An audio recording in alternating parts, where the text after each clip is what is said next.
name is Dr. Oji Ogbonna Oji. I am the Executive Secretary, CEO, and National Coordinator of Extractive Industry Transparency Initiative in Nigeria. And my organization is NEITI, the Nigeria Extractive Industry Transparency Initiative, which is a very important partner to your organization in terms of trying to push the boundaries of transparency and accountability in the extractive industry.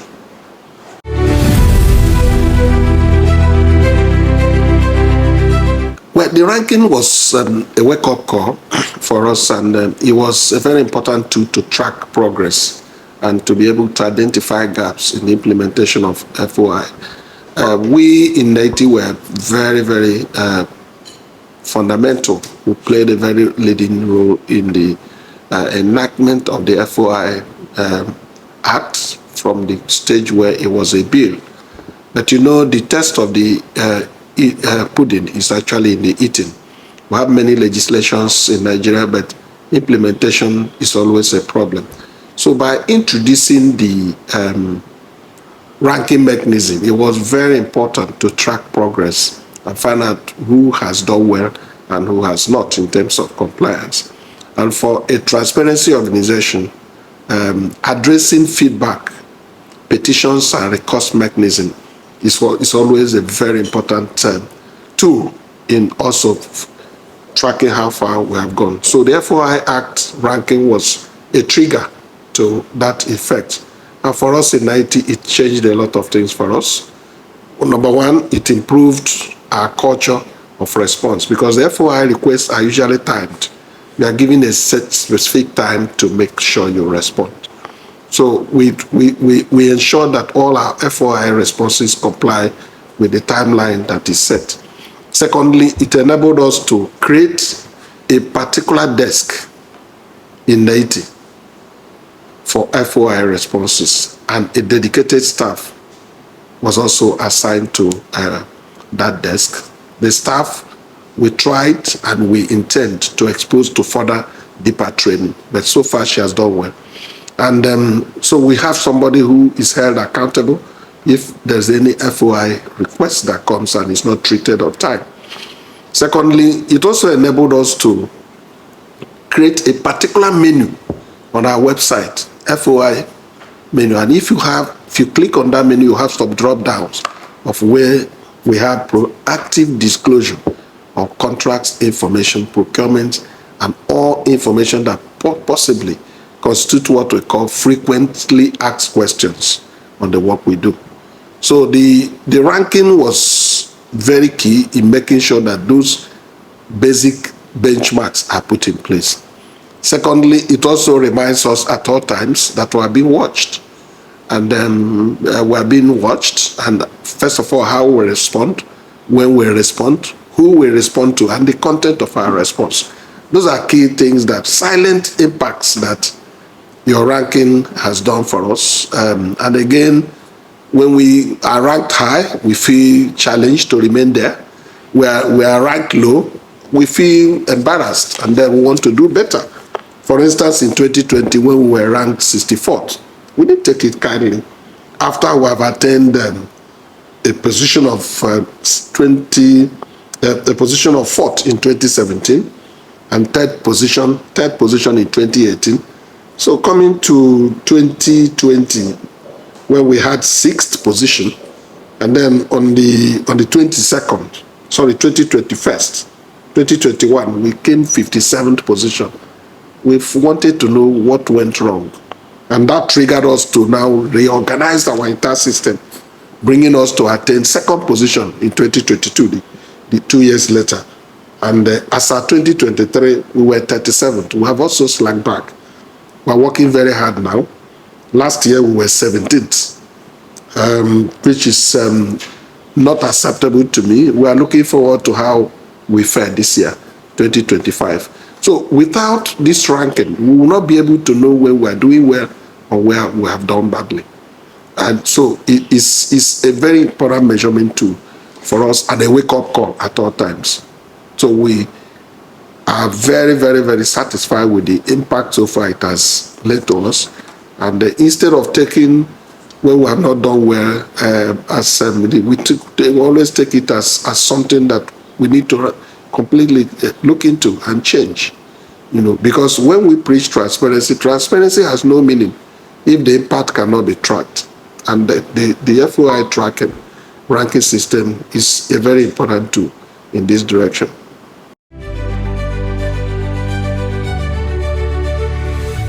I've already highlighted it in the previous response I've given you. We created a specific desk for the FOI, created a specific desk. We created a particular menu on our website. We also created some kind of timelines to track progress of what we have done. It's an important tool that keeps us in check of what we are doing, what we are doing well, and what we are not doing well. That's why I highlighted that the areas where we have done well, we want to stay there. When we slack, we work very hard to get to the top. Like last 2023, where we came 37th, we did not find it funny. We worked very hard to come to 17th position in 2024. We realized that the number of agencies being sampled are expanding, but it's our hope that by 2025, we should be able to do better and come back to the first 5 positions that we have always occupied. So one fundamental impact you can allude to is ability to know where you are at any certain point annually, when you are doing well and when you are not doing well. If you are doing well, you find out how to remain there. And if you are not doing well, what has gone wrong? What is it that you can do better? That, to me, is very institutional kind of both moral and professional persuasion to make sure that you do very well. And the impact has to show on the way and manner you respond.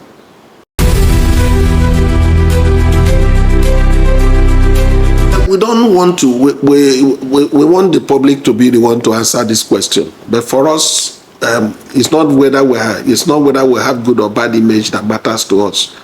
What matters to us is what we are doing. Because public perception is a matter of opinion. But we want to be a judge. We want to be on the very positive side of transparency and accountability. The public are there too. We don't want to be mentioned in the media or naming and shaming of, oh, NEITI didn't do well in FOI ranking. That's not going to be a positive comment on our side. So we want always to be seen to be walking the talk. But so far, we've not had any backlash on that, because when we done well, we don't expect praises, because that's what we're supposed to do. But when we have not done well, when people criticize us, we own it. We own up. No one has ever criticized us, but we criticize ourselves that we could have done better. So it's not about naming and shaming kind of thing. It is about what can you do well. Now that you know you've not done well, what can you do better at all point? For us, it's an internal check that we take seriously.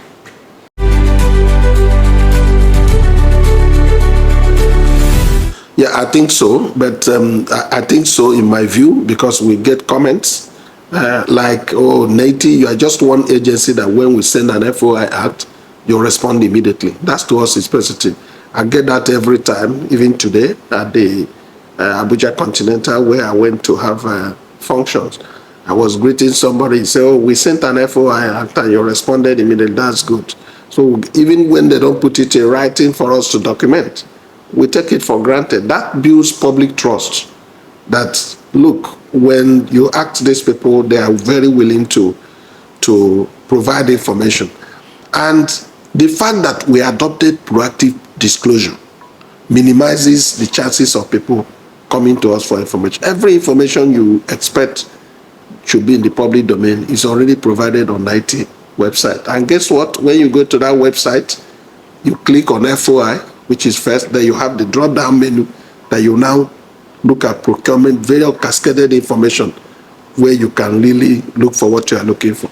So when people come verbally or write, we say go to our website. But some of them have challenges of accessing our website, either by skill deficiency or not. But we go for that to provide those information in writing if they need, but providing them the link to our website. So it has been quite impactful in a way, and it has helped our agency to build the capacity to understand that public office is public trust, and you have to provide information that is required, that except those information that have exceptions in the Act.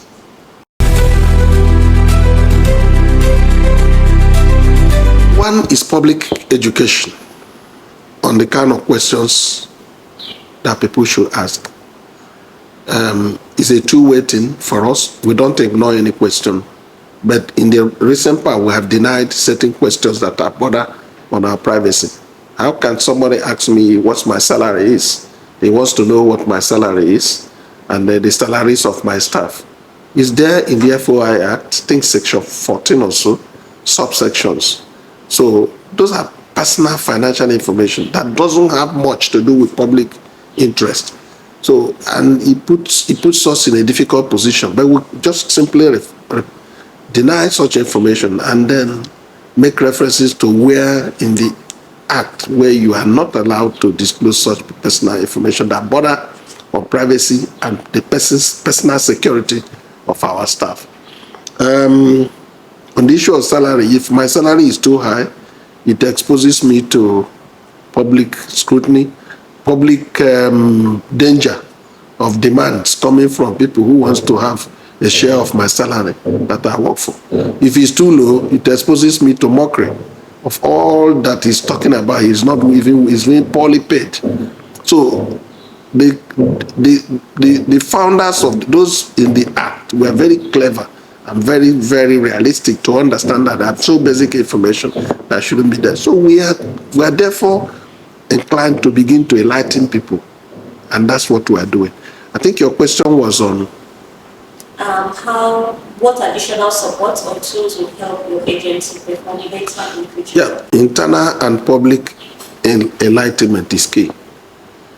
Internal training will be key. The desk officer needs extensive training and to understand certain decisions she can even make on her own without reference to the office. She needs training, capacity building. Then secondly, we also need to constantly reorientate our staff that FOI Act is not an investigation. It's just demand for explanation, civic request which should be granted.